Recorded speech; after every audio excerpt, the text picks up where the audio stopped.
Welcome, everyone.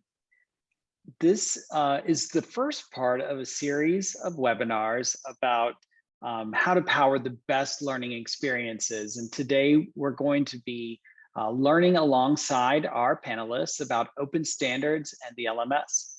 So I am Tim Clark. I am the Vice President of K-12 Programs from IMS Global. And I want to go ahead and give our participants just a chance to go ahead and introduce themselves. Good afternoon, everyone. I'm Daryl Diamond. I'm the Director of Innovative Learning in Broward County Public Schools in Fort Lauderdale, Florida. Good afternoon, everyone. Rod Smith, Chief Technology Officer, Clayton County Public Schools. We're just south of the city of Atlanta. If you've ever flown into Hartsfield International Airport, you have been inside of my district. Hi, everyone. I'm Melissa Lobel, the Chief Customer Experience Officer at Instructure, the makers of Canvas. And I've been with Instructure almost 8 years now, crazy, and lead our customer experience teams, as well as all of our initiatives around standards. That's great. Thank you, everyone, for participating in this webinar. I just wanted all of you to know, all of our participants, mostly this is a discussion. So among the expert panelists that we have about the implementation of a learning management system, how it can be utilized within your school district to improve opportunities for teaching and learning, and then also the use of open standards and why those open standards are so important to maximize the power of the LMS. So we'll be talking about those things today. We do have a few slides to share with you, and we do have some things to share regarding a learning management system and some other offerings from IMS Global related to open standards. And so we'll be sharing those as well. But for the most part, this will be a discussion among our panelists about their use and implementation of a learning management system. So one of the things that we will be talking about today is the Standards First initiative from IMS Global. And it is IMS Global's belief that open standards connect learners to the edtech experiences that they deserve. We are, as a part of the Standards First initiative, we are turning to the edtech community, schools, districts, suppliers, and asking them to sign the Standards First pledge, agreeing to support and promote the use of open standards for interoperability within an edtech ecosystem, to require product certification so that you can ensure that the resources that you're using in your schools and districts are certified to those open standards, and also a new offering from IMS Global, Compatibility Check, where you could actually utilize a dashboard to validate that your products will work and that they are able to, that you are able to ensure and verify that when you purchase a new product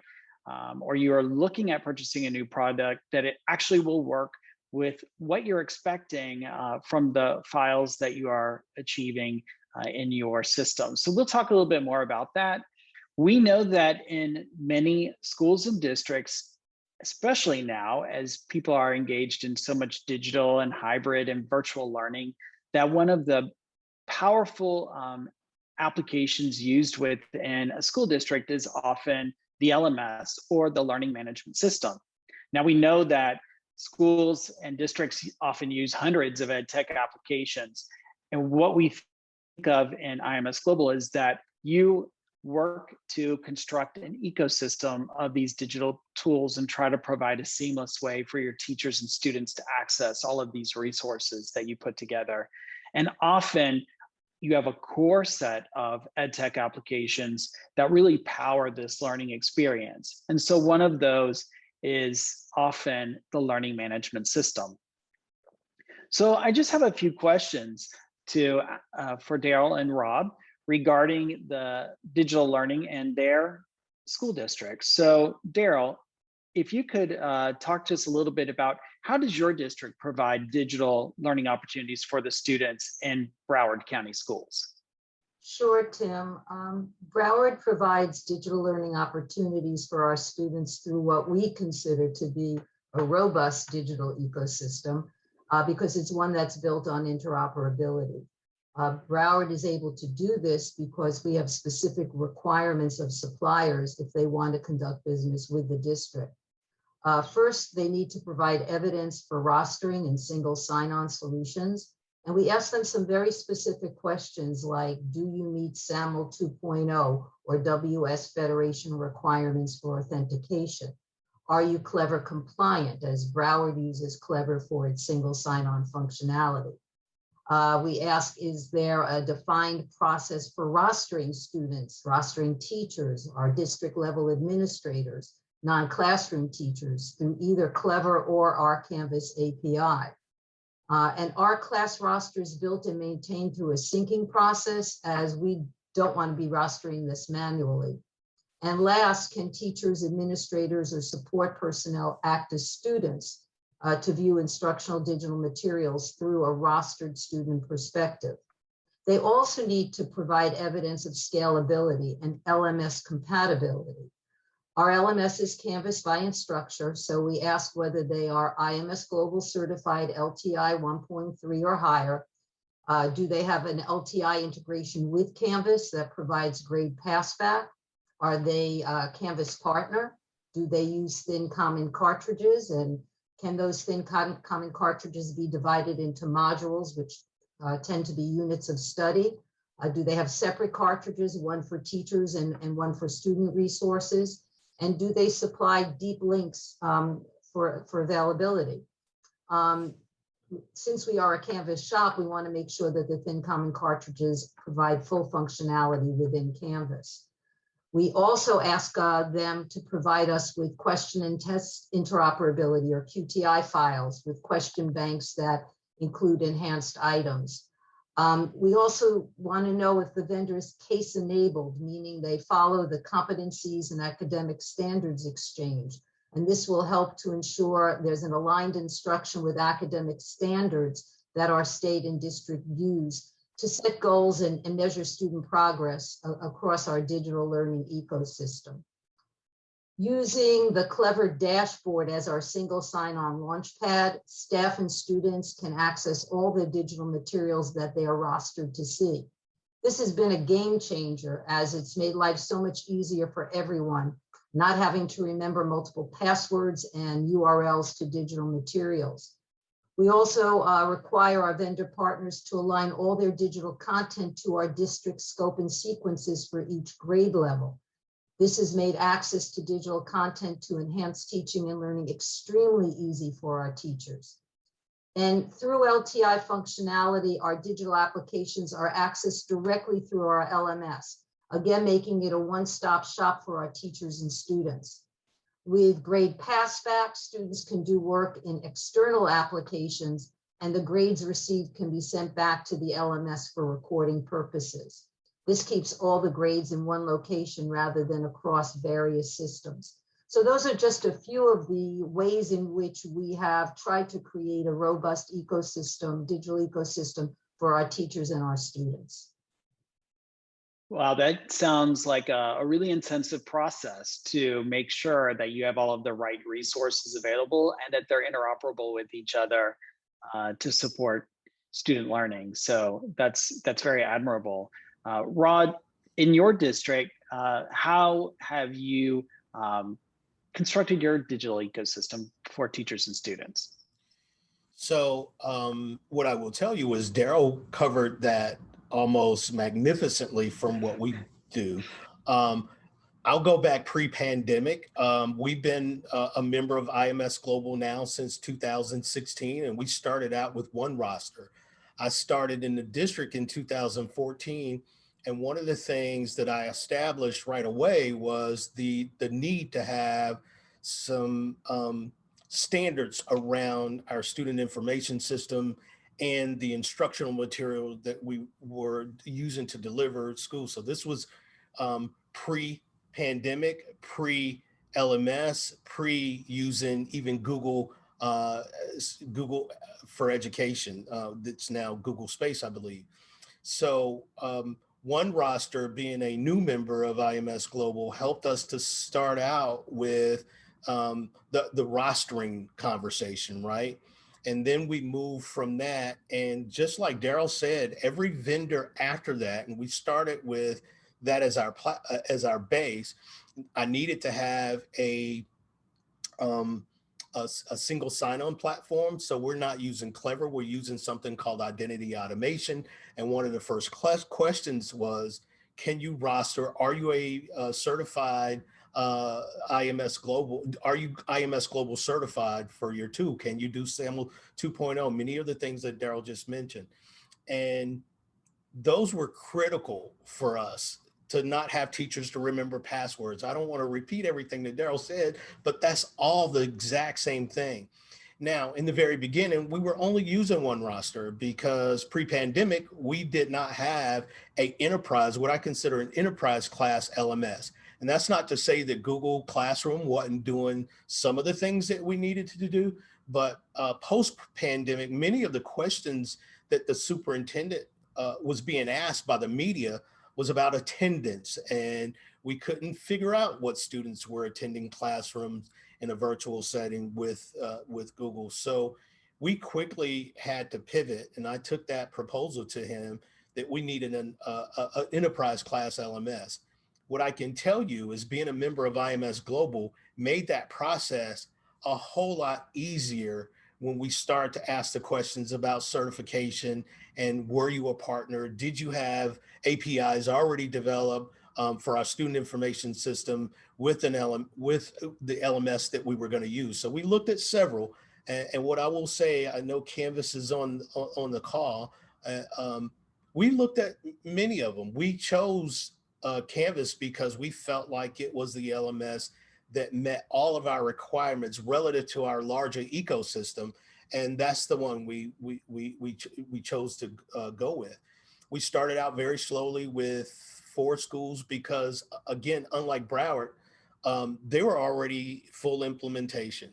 We started out with 4 schools because I knew this issue of virtual learning wasn't going to go away, right? We were going to be in this situation for many years to come. So we stood up Canvas at 4 schools. We started immediately to look at one of the biggest complaints that we got from teachers. Goes back to something Daryl said, is now I have to enter my grades in Google, and then I have to go back over to the SIS and put the grades in. So grade passback was a huge decision-making point for us.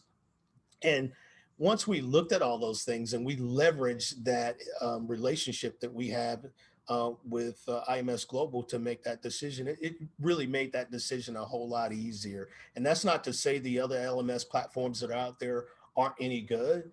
It's just to say that the one that we chose, we felt like it was the best for our ecosystem. And we have many of the same issues or platforms or that other school districts use. The other really big piece for us, this not necessarily IMS Global, but it was we needed to do asynchronous and synchronous learning. So Zoom was another big decision making point for us. They were able to roster very well with identity automation. They already had the API built into Canvas, so it made that conversation a whole lot easier, which made our choice a whole lot easier. So, you know, our robust ecosystem is built, really the foundation is built on those IMS global standards for one rostering and the LTI for the LMS. So I'd just like to follow up with you about that, Rod.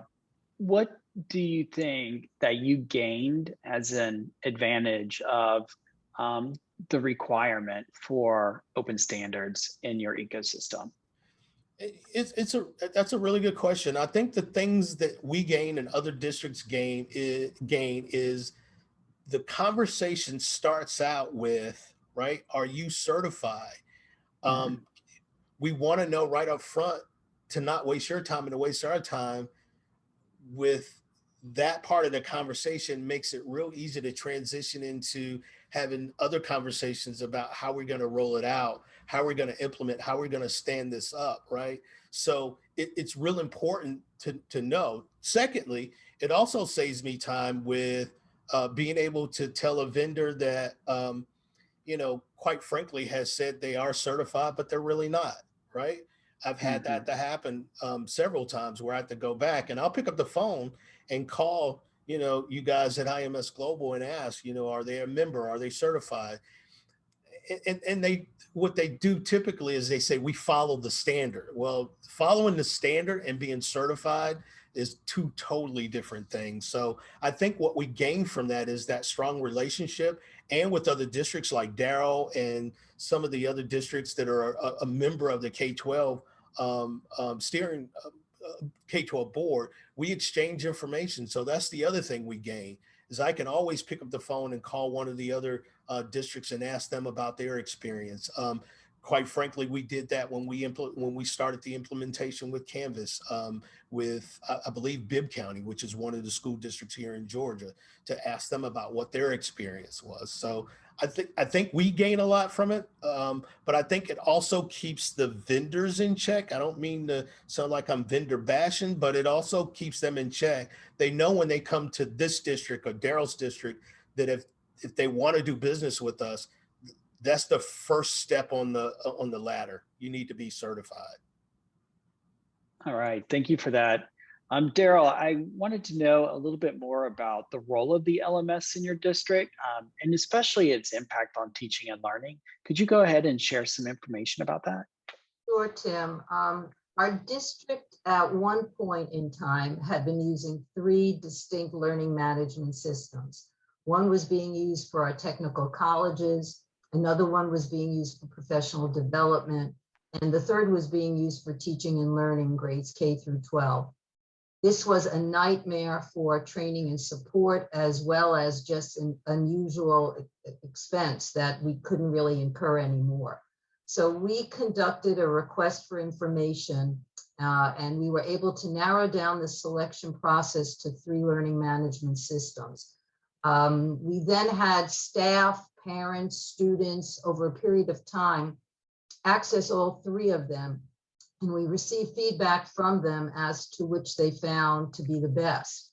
We decided on Canvas by Instructure, as it met most of our requirements, and it provided the end user with a really easy interface to navigate and tools for our teachers to create interactive lessons and various activities. But really the major attribute was its scalability. We have worked with Instructure to enhance the LMS to provide functionalities for Broward that were not necessarily on Instructure's roadmap. An example is what we call the SEPA app, or the Student Education Plans and Accommodation Application.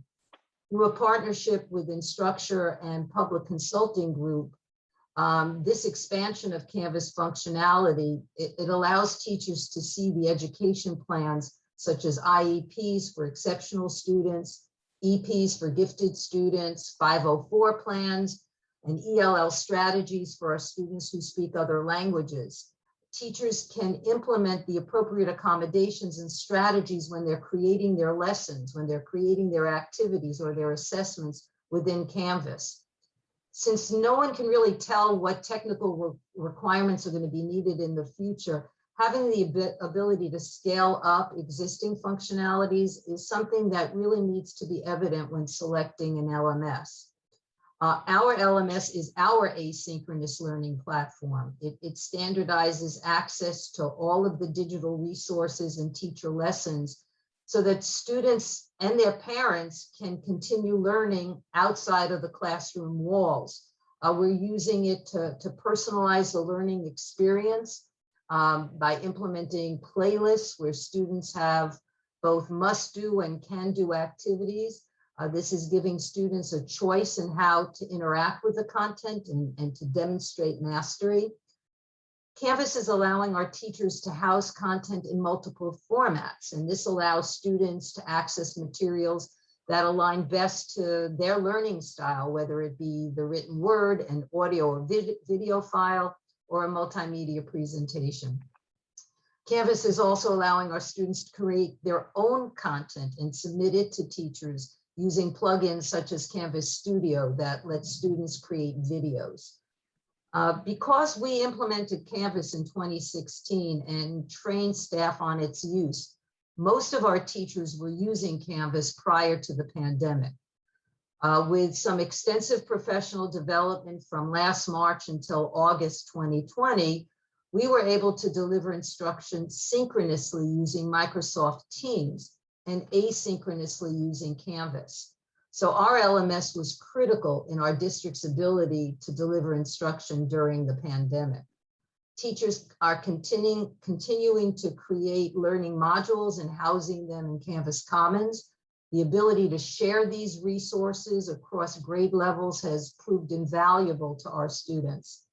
And our administrators are getting some value from Canvas as well, not only using it to deliver information to their constituents and their stakeholders, but they can also go into the Canvas courses of their teachers to see the lesson planning and the delivery of feedback to students regarding their progress. So Canvas is now used as our teacher's lesson plan book. It is that one door into all things teaching and learning, and it has really helped to get us over the pandemic hurdle. I'm sure everybody is happy to hear that, as they're still struggling with how to deal with the pandemic. So I could see how a learning management system really does create that home base for the classroom, for teachers and students to go to, and also parents to be able to look over their child's shoulder to see what that child needs to be doing that day when they're Jim, learning at home.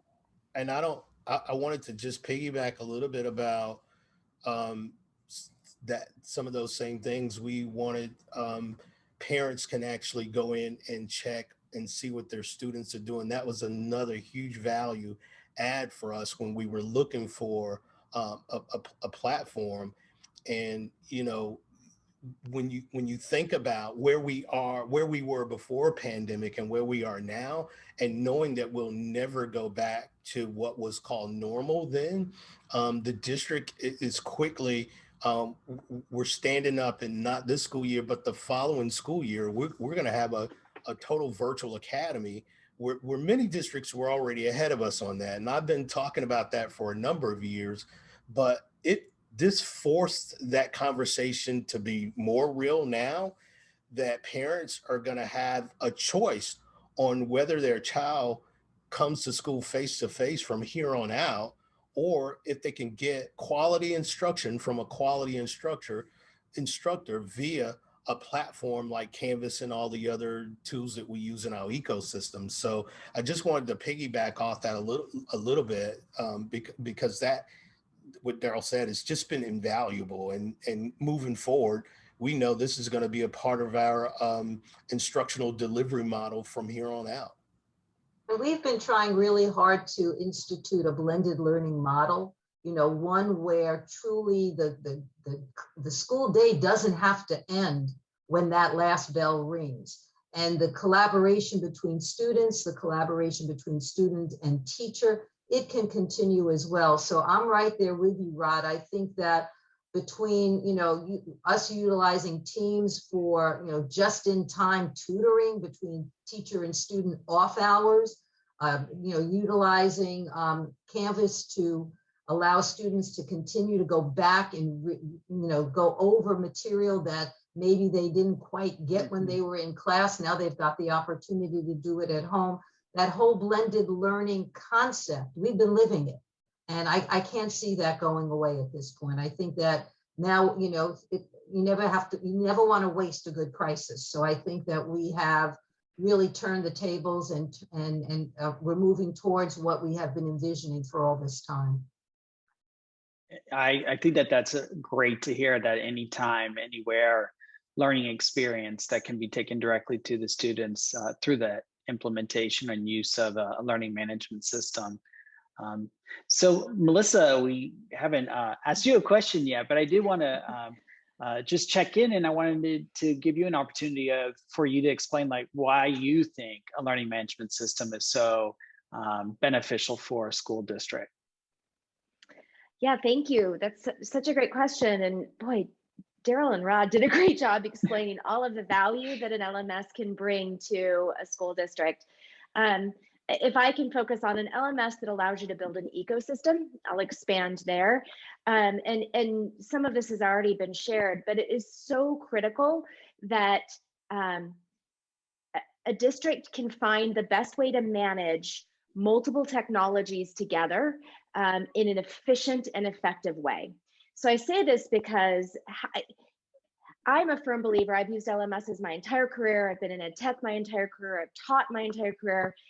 You're never going to find a single solution that's going to do everything you want. But you also don't want to have to paste together 400 solutions. So there's a really important balance of an LMS needs core functionality, needs to deliver important capabilities, but even more than that, it needs to be interoperable so that you can go tack on those 100 things instead of 400 things that you need to.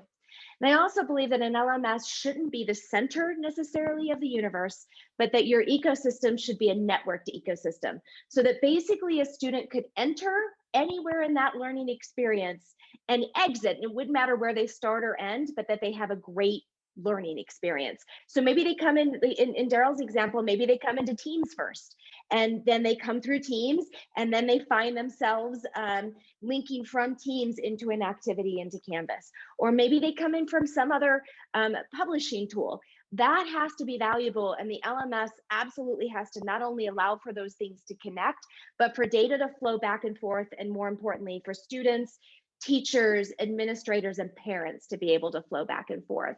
So that's why we focus so much on being standards compliant, why we're so supportive of IMS and the standards that IMS has produced, and why we continue to push ourselves to be better at that interoperability approach, because it really does allow for districts to focus on the teaching and learning and not focus on the construction of this grand ecosystem or the dependence on a single solution for that teaching and learning experience. Those are some really good points there, and I like how you said it doesn't have to be only the one main place, but it is a way to tie together all of the different resources that you want to utilize in the district. So Rod, I do want to go back and ask you, if you had to pick just one reason why these open standards are important to you to implement an LMS in your district, what would you say that it really affords you that you couldn't do otherwise, those open standards? I think it's just the exchange of information between these plethora of vendors out there and our core system, which I would consider from a technology side, I guess, is our information system. That's the core of where we house all of our student information. So when you connect that to the instructional piece, they clearly have to work really well together. So Melissa did a great job of answering the question, because my follow-up question to her would have been, what makes it important to a company like Instructure Canvas? And she answered that. It's working towards that interoperability that makes my job a whole lot easier. I mean, when I'm having to make a decision about, a $200,000 or $300,000 program or application for the district, right? I want to know that investment for my constituents or community of stakeholders, I'm making that right decision. I mean, money is important to us. So if I were to, and I have in the past, you make a decision based on a sales rep explaining what this thing can do, and it can do all of these things, and then you start the implementation process and you find out that, oh, we got to go back to the engineering team, oh, we've got to go back to the coding team, we hadn't thought about that yet, that's on our roadmap. So it eliminates having to deal with all of that stuff when I know up front what I'm getting, because of that relationship that the vendor has with a company or an organization like IMS Global, and my relationship with IMS Global, right? So that's the, I guess, I hope I answered the question, but that's the one thing that's important, is that it is the interoperability between the vendor companies, IMS Global, and the districts and IMS Global, and create that triangle of synchrony, I guess. Yeah, I think that that partnership, having all of the people at the table that are engaged in the work, the suppliers, the school districts, higher ed as well, but having all of the stakeholders there that are actually trying to improve their products from a supplier perspective, but also the districts needing those improvements to be made so that you have that return on investment. And a huge investment is the time that you're talking about trying to actually implement a new resource. And I see that you now in that phase of implementing your learning management system. So Daryl, if you were to say the thing that Open Standards really affords you as a district, what is it that you're really valuing right now, and where you are in this process? So open standards play an enormous role in student privacy. In Broward, student privacy rules are included in all of our contract language that relates to personally identifiable information. Student data needs to be managed in compliance with the Family Education Rights and Privacy Act. Broward safeguards each education record through administrative, physical, and technological safety standards to ensure that there's adequate controls that are in place that protect the educational records in accordance with FERPA privacy requirements. Our contracts insist that suppliers not share, they don't publish, they don't sell, they can't distribute, target, advertise, or display educational records to any third party.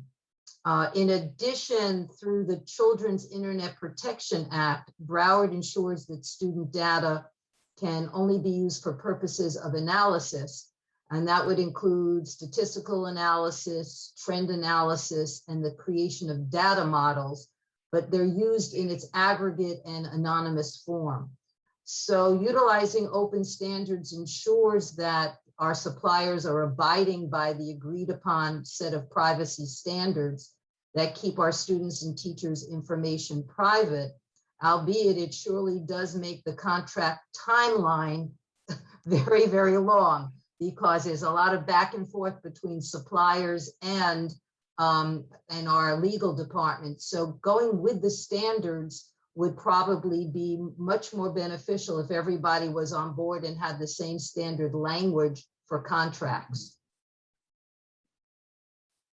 So good point. And that takes us right back to Melissa. So as a supplier, how does it help you when districts actually say that they're going to advocate for open standards? Yeah, I think there are three key things that really come from districts advocating for standards. The first is it pushes us and it pushes other vendors. There are places, we're certainly not perfect, where we can always be better. And by being standard compliant, it allows us to invest in areas where we need to continue to improve, and not in having to build or partner to build 500 integrations with all of the ed tech apps out there.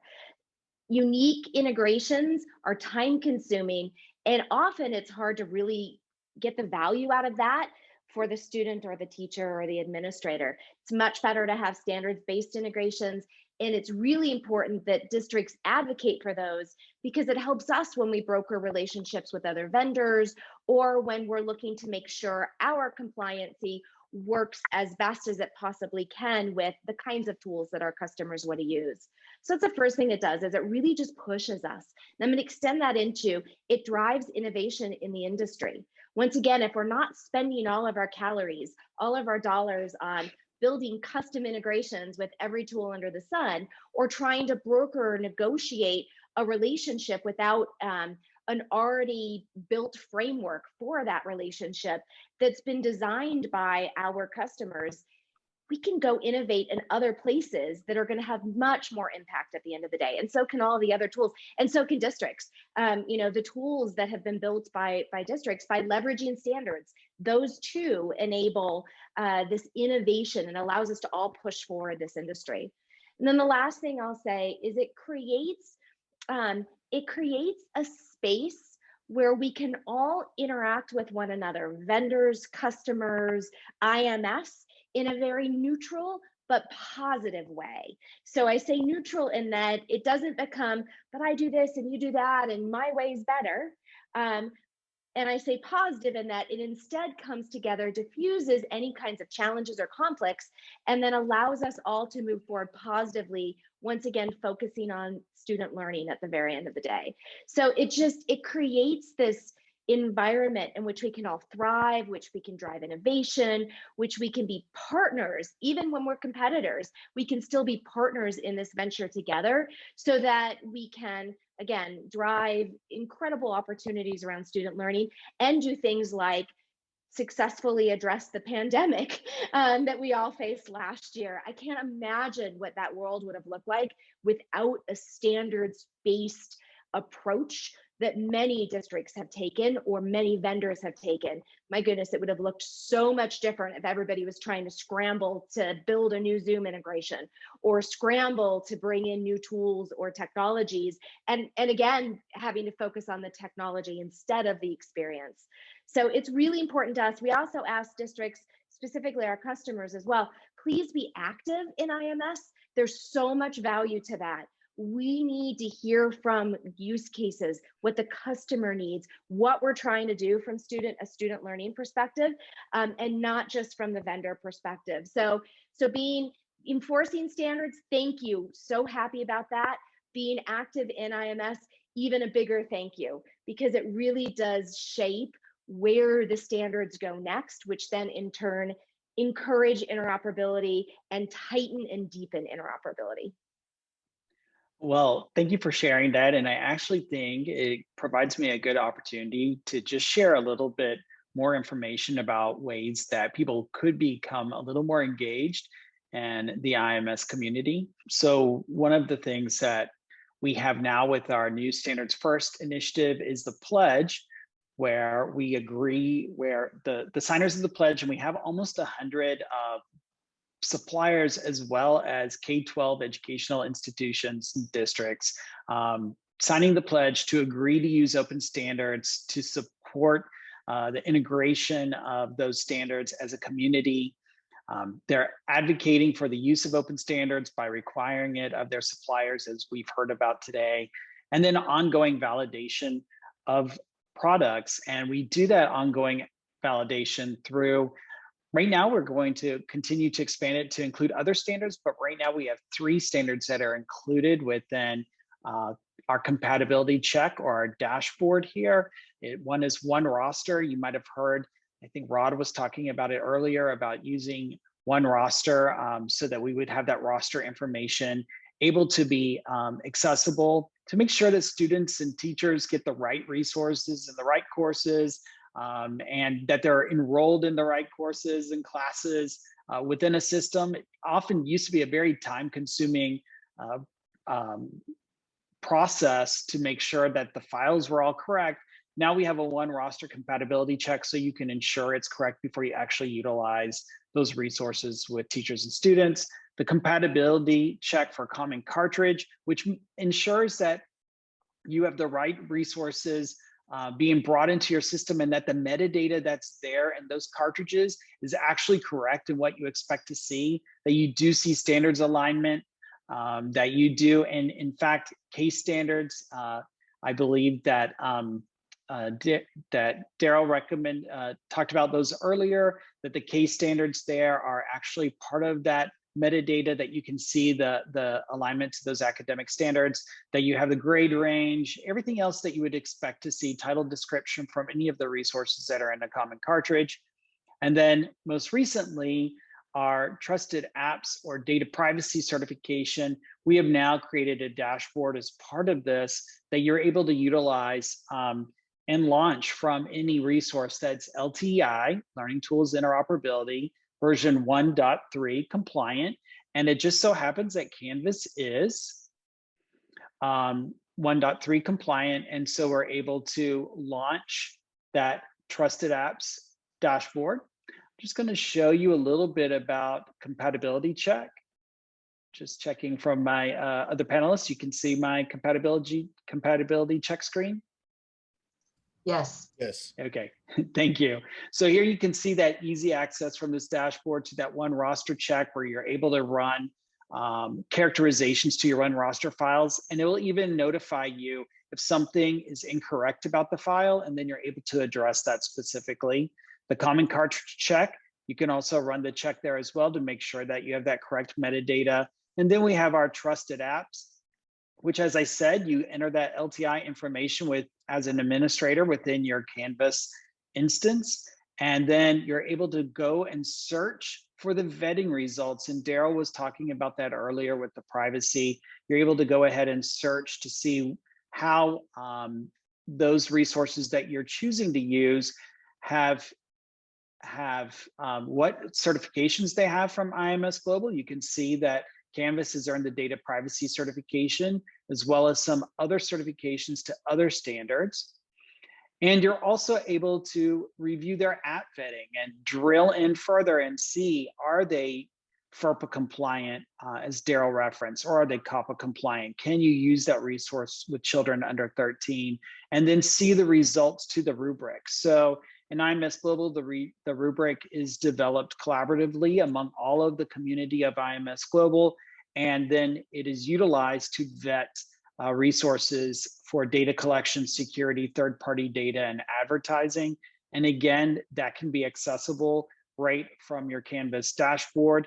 And you're able to utilize this trusted apps information to build a dashboard for your teachers that shows the resources that you have in the district that are preferred, approved, or banned for use. And you could utilize the information from the app vetting by IMS Global to help you in those determinations of the resources that you want to use.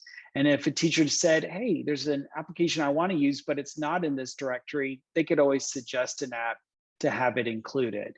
So I know that that is something that will be very useful for our other attendees over time and other participants over time. And as I talked about before, you can launch it from the Canvas dashboard. Here you can see as part of the user profile, it can be added, or it can be added where your courses are added as well. So you're able to just seamlessly launch the trusted apps right from the Canvas LMS. So just a few follow-up questions then, thinking about compatibility check and thinking about that one roster check. Melissa, how does that compatibility check help to support the validation of one roster for Canvas? Yeah, I think it does two things. One, that compatibility check helps us make sure we're continuing to develop in the right direction and we're implementing the standard as it needs to be. And it allows us to continue to check on that. We actually, we of course intend to do that. We put lots of energy into that, but it's good to see that check in real life.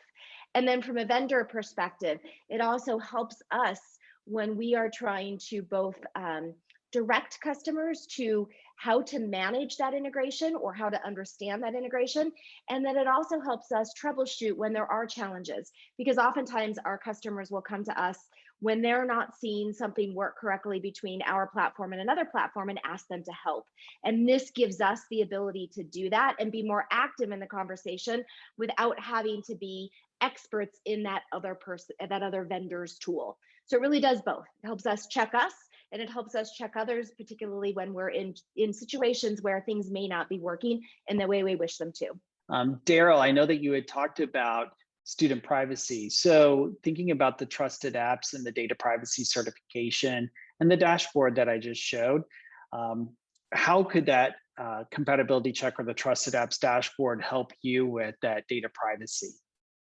Well, Broward has been working towards developing and delivering an instructional software process that would ensure that all of our schools and district departments purchase instructional software that meet our technology requirements, our curriculum standards, our student privacy rules, and data security. Currently, we have a manual process that requires a form to be passed along from the IT department to my department to assess the technology requirements, and then we pass it along to the curriculum department to determine alignment to standards. And finally, our privacy officer determines if there are appropriate safeguards in place. I think that most vendors try to do their best to protect the identity of the individuals that are accessing their system and the data that's generated. But the comprehensive review of student privacy, data security, and other safety issues lands squarely on the school or district to ensure that appropriate safeguards are there. So vetting educational applications can provide additional assurance that the information gathered by these educational applications are really being used responsibly. And I think what IMS Global has created here in the Trusted Apps portal can be used by districts like Broward in identifying approved vendors for purchase by schools and district departments with an analysis of why they've been approved. It could also help identify the reasons why an instructional software has been denied. So my department and the IT department, we don't need to be the department of no, as end user able to see the reasons why something has been denied.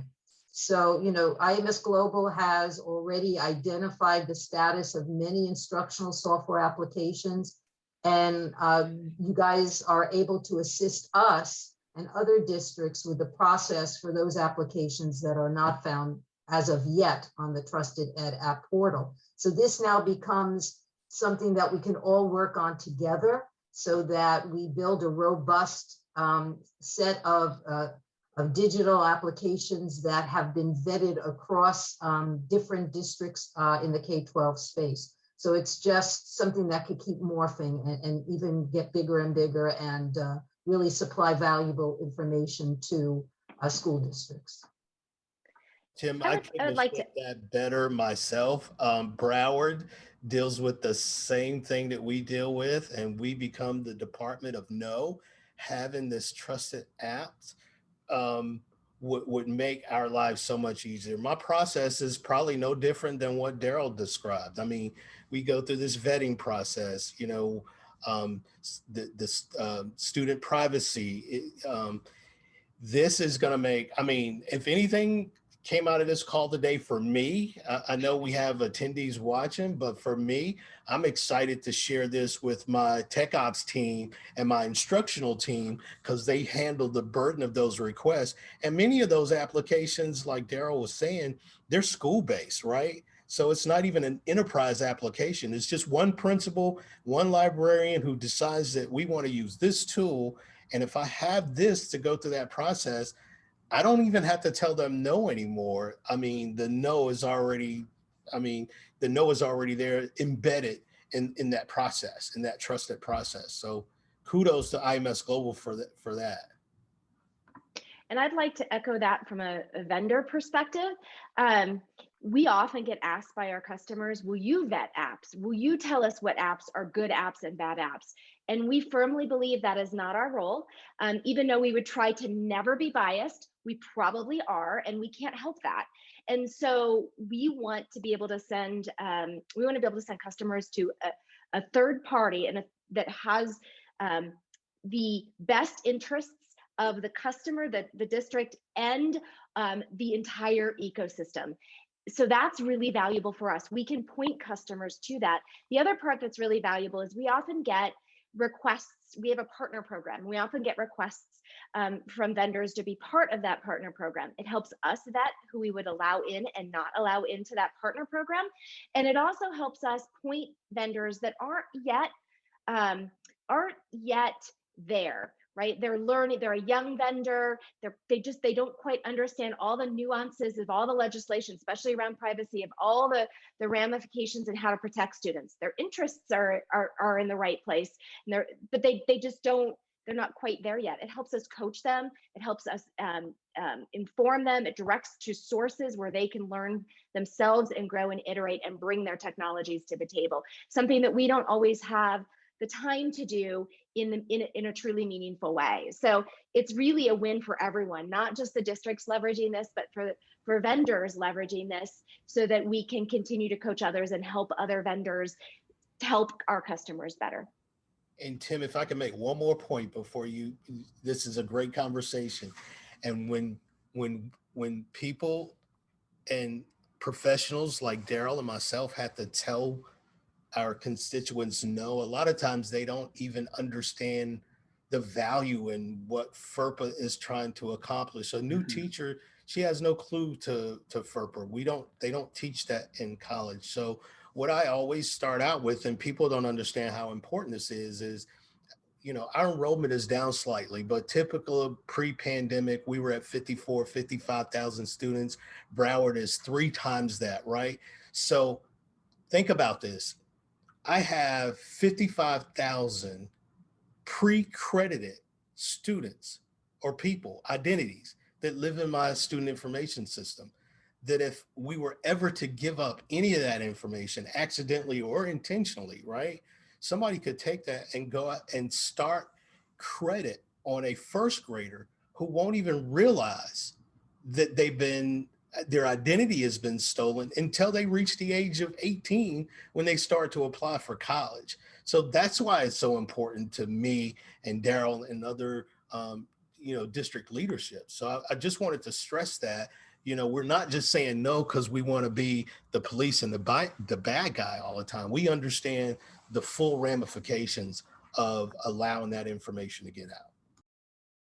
And I just wanted to say, I think one of the good benefits of having IMS Global doing that vetting is that IMS is that neutral party that does work with suppliers as well as institutional members. So every single supplier is contacted about their vetting results and shown exactly how they can make improvements to their data privacy policy and their practices so that they actually can be utilized within a district.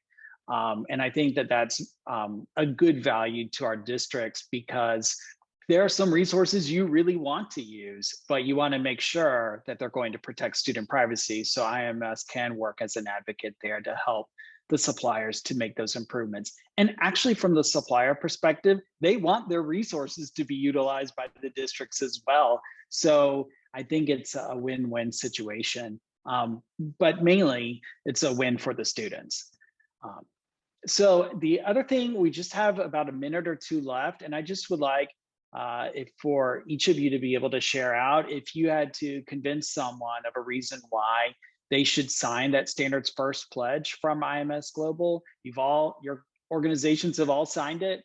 And if you could share out the big why, I think it would be a good final word to our attendees. My big why would be, we're all trying to do the very same thing. One of Daryl's students could end up being one of my students and vice versa one day, right? So the more open standards that we have and the similar experience that a student can have traveling from one school in my district or from one school to another state, it just makes it all that much easier for us to do the same thing, which is to educate students in this country, period. We're all in the same business. We're just in different parts of the country, but we're all in the same business. We all have the same compassion and passion for in educating students and making sure that they can get to post-secondary or whatever their career is after high school. We're in that business together. That's why it's important. That's my why. And I would just piggyback on that to say that it's only with open standards that we have the potential to maximize the investment that we're making in technology innovation. This is going to help the edtech community of school districts, higher ed institutions, departments of education, and the suppliers to ensure that we're truly working together to develop an open standard community. And IMS Global is asking all of these different sectors, the participants in all of these sectors to sign this pledge so that we're all walking in tandem with each other. We're all moving in the same direction and making sure that the ecosystems that we're developing are robust and meet the needs of the time, because the needs are going to change. And so we have to be able to be flexible enough to meet those challenges when we do need to change, and open standards is the way to do that. Melissa? Yeah, I'll add on from the vendor perspective. It's one thing to say you're compliant. It's another thing to be held accountable for it. And signing that pledge holds accountable vendors to commit to open standards and interoperability. At the end of the day, as technology providers, we have students' lives in our hands, and we need to make sure we are also doing our part in protecting students' lives, protecting all of the users' lives. And to do that, we need to be very declarative around how we treat open standards, interoperability, and even privacy, as we've been shown today. All right. Thank you all so much for participating in our discussion today. It was a great discussion, and I really enjoyed the time that we got to spend together. And for any of our attendees, if you'd like more information about IMS Global, you can always go to our website at www.imsglobal.org. And we're happy to bring you into this discussion too. But thank you so much, everyone, and enjoy the rest of your day.